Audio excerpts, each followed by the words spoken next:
검찰이 이화영 전 네.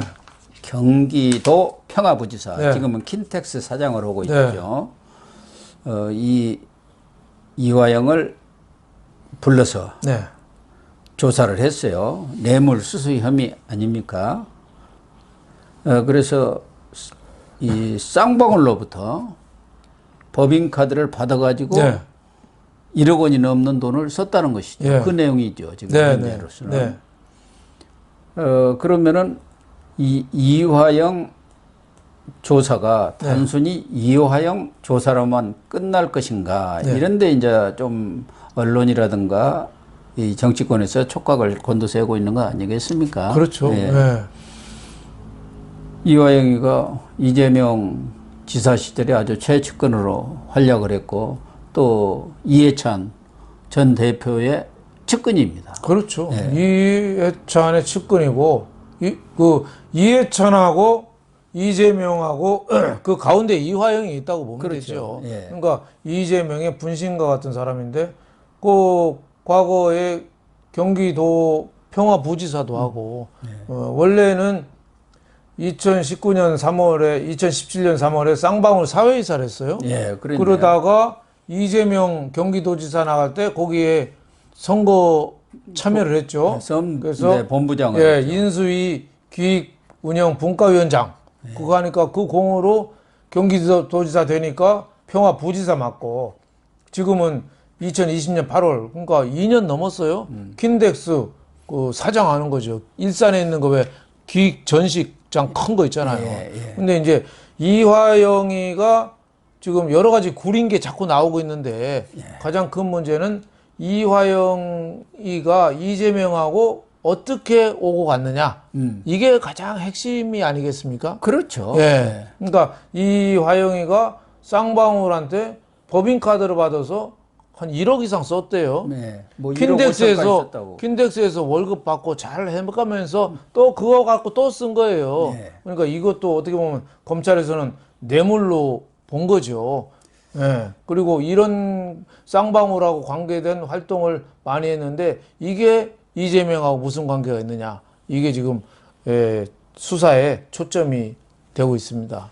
특히 이화영에는 이재명이가 아주 크게 또 내세우는 게 당군 이래 최대의 무슨 공공수익사업이라는 대장동 말고 대부 교류 사업을 아주 그렇죠. 주도적으로 그렇죠. 했다. 그게 이제 2018년에 아주 대규모 행동을 벌이고 또 이화영이가 북한한테다가 15억 원어치 밀가루, 묘목, 나무 그것도 지원도 해주고 그게 이제 그 돈들이 쌍방울에서 나왔고 그 중간에 또 아태협이라는 이 사단법인이 또 있습니다. 그렇죠. 아태협이 이게 지난번에 또 검찰에서 아태협에 있는 그 실무자들 또 그 회장까지가 포함해서 이재명 사전 선거 운동을 했다 해갖고 50명이 지금 수사받고 있지 않습니까?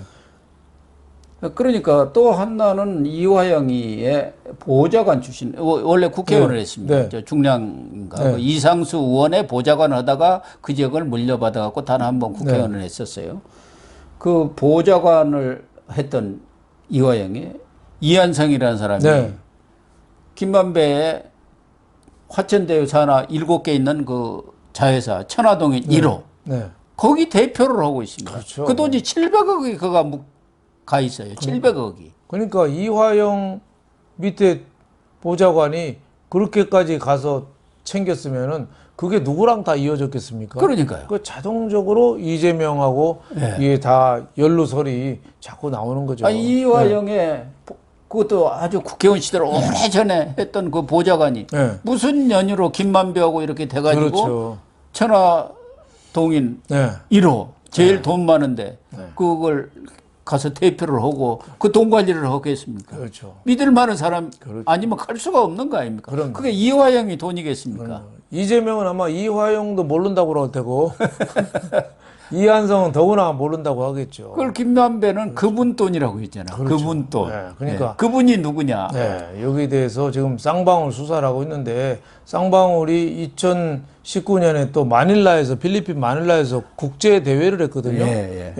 아시아 태평양 평양 교류협회 뭐 이러는데 그때 북한의 이종혁이라든지 아태위 부위원장, 송명철, 박철룡 이런 사람도 오고 또 실세 박명철이라는 사람도 왔었어요. 그러니까 북한에 그때 그 희소금속 이런 거 자원개발 얘기가 많이 나왔거든요. 그래서 그 당시에 주식시장에서 크게 먹었습니다. 아, 그래요? 그때 남북 경협 테마주라고 그래가지고 쌍방울, 그때 광림, 나노스가 이게 쌍방울 관련된 회사거든요. 쌍방울 자회사죠. 그렇죠. 광명도 마찬가지로 그렇죠. 특장차죠. 네, 그래서 이 나노스라는 게 현재는 이름 바꿨어요. SBW 생명과학 했는데 그때 히토류 개발, 그때 왜 히토류가 중국에서 수입 규제하면서 전세적으로 난리가 났잖아요.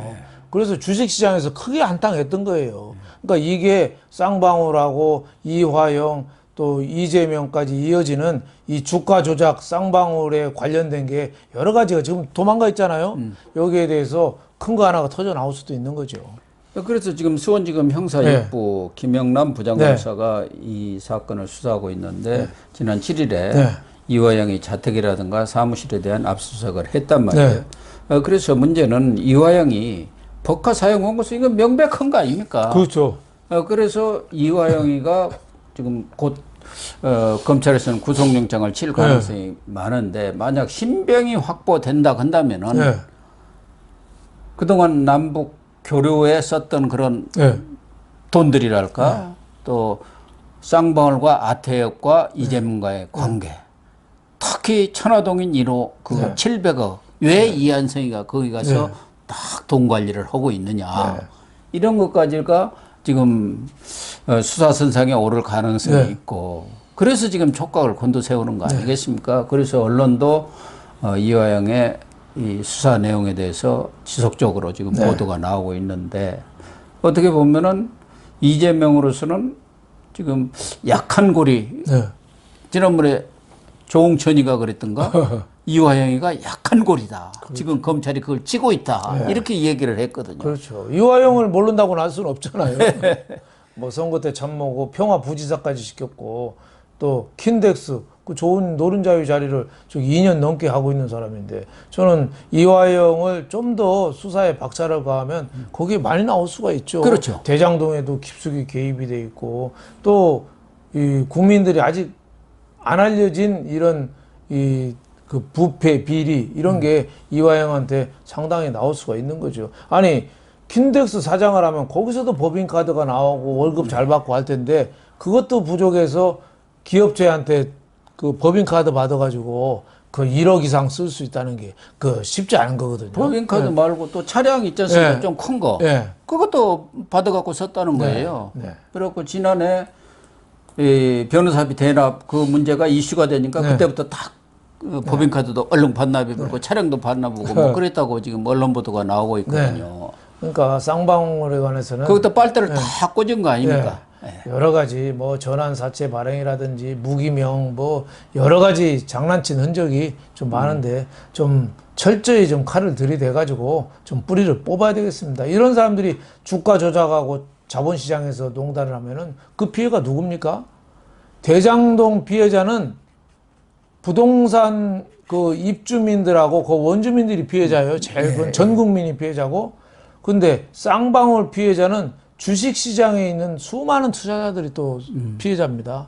그래서 이 쌍방울, 대장동 어떻게 보면 그 연관고리를 빨리 찾아내야 된다 이렇게 볼 수 있겠습니다. 쌍방울은 이재명 때 또 그 테마주라 해갖고 이재명 테마주라 해갖고 또 돈을 많이 벌었고 최근에 쌍방울에서 지금 주력 회사가 BBN 아닙니까? 이건 원래 여성 내인데 이것도 남양 BBN에서 그 사업이 좀 잘 안 되니까 그걸 M&A 해갖고 쌍방울이 인수를 해서 이제 자회사로 사실상 아주 중요한 이 계열사가 되어 있는데 그 대표를 했던 이모 씨가 프랑스로 거기도 도피했다가 엊그저께 들어와가지고 지금 검찰에서 체포해서 수사했다가 지금 석방되어 있는 상태인데 이 이모 씨가 그 과정에서 주로 이런 전환사채 이런 것들을 다 다뤘다는 거예요.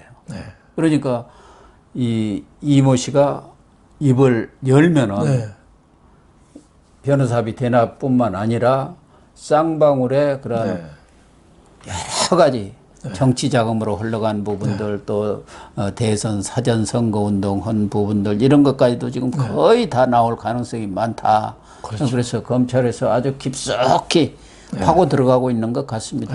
하여튼 쌍방울 관계된 정치 경제 관련 인사든 모조리 하여튼 팬티만 입혀서 감옥에 집어넣어야 됩니다. 그렇습니다.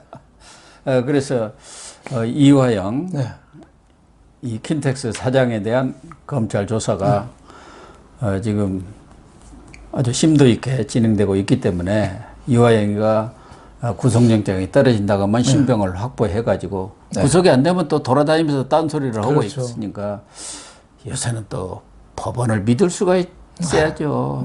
법원도 그냥 웬만하면 그냥 다 기각을 해버리니까 김명수 대법원장 온다면은 그 대법원장이 거짓말쟁이니까 밑에 판사들은 오죽하겠어요. 그 사람들이 이제 중요한 자리들은 또 그 인권법이다 국제법 사람들이 다 청하고 있잖아요. 특히 이 영장 전담 판사들 이 중요한 데가 있지 않습니까? 수원지법, 서울중앙지법, 남부지법 몇 군데는 김명수가 직접 임명한다는 얘기도 있지 않습니까? 자기 사람을 심어놔야. 김명수 같은 사람 빨리 쫓아내야지 법원이 정상화가 됩니다. 이번에 신당동에서 그 20대 여성 피살당했잖아요. 근무 중에.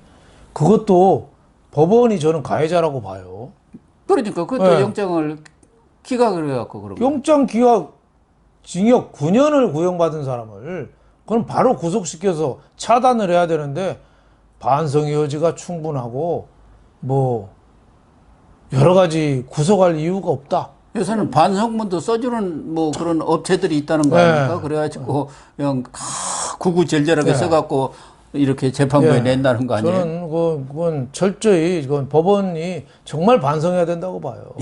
그 징역 9년 보고 1, 2년 된 거 아니고 3년이나 스토킹해서 온 여성을 그냥 그 멘붕 상태로 만든 그런 사람을 어떻게 구속을 안 시키냔 말이에요. 저는 이해할 수가 없습니다, 판사들.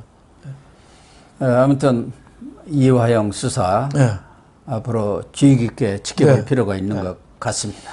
네.